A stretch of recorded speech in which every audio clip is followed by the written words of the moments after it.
दाता साहब ना अक्सर टेंड करा के रखते थे। कई बुजुर्ग हैं जो सर पे बाल नहीं रखते, टेंड कराई हुई थी तो कश्ती में गुजर रहे थे तो सामने से कुछ नौजवान भी कश्ती में आ रहे थे। तो आपने ना सर से कपड़ा उठाया, तो जब सर पे खुजली कर रहे थे ना, ये वाकया और बुजुर्गों के बारे में भी किताबों में आता है, दाता साहब के बारे में भी आता। सर पे जब खुजली की ना तो बच्चों ने टेंड देखी तो एक कहने लगा जरा देखो बाबे का सर कैसे चमक रहा है। एक ने मजाक किया और बाकी हंसने लगे, फब्तियां कसने लगे। ये अच्छी बात नहीं होती, ये बुजुर्गों के बारे में ये रवैया अल्लाह को नापसंद है।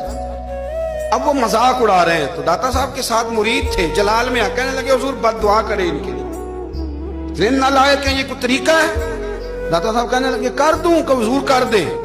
मुरीद कहते हैं दाता साहब ने हाथ उठाए तो हमारा ख्याल था अब ये डूब के मर जाएंगे। तो दाता साहब ने हाथ उठा के पता क्या फरमाया, कहा ऐ अल्लाह ये जिस तरह अब हंस रहे हैं ना, इन्हें हमेशा हंसता ही रखना। अल्लाह इन बच्चों को हमेशा हंसता ही रखना, ये बेचारे कभी रोए नहीं, इनको हंसता ही रखना। अल्लाह अकबर। ये दुआ मांगते मांगते ना किनारा आ गया।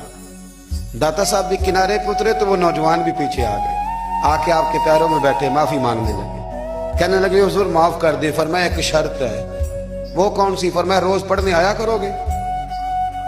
मैं कहा हुजूर आया करेंगे। शेख आपके खलीफा हैं, वो फरमाते हैं कि अजीब है, मैं उनके डूबने की दुआ करा रहा था और मंजर ये बना कि उन्होंने तौबा कर ली, दाता साहब से पढ़ने लगे, कोई शेखुल हदीस बन गया, कोई शेखुल कुरान बन गया, बहुत बड़ा दरवेश बन गया। कहते मैं हमेशा सोचा करता था कि मैं चाहता था डूब जाएं, पर वो ऐसे तैरने लगे हैं कि कई औरों को तैराने की सहूलत अल्लाह ने उन्हें अता कर दी।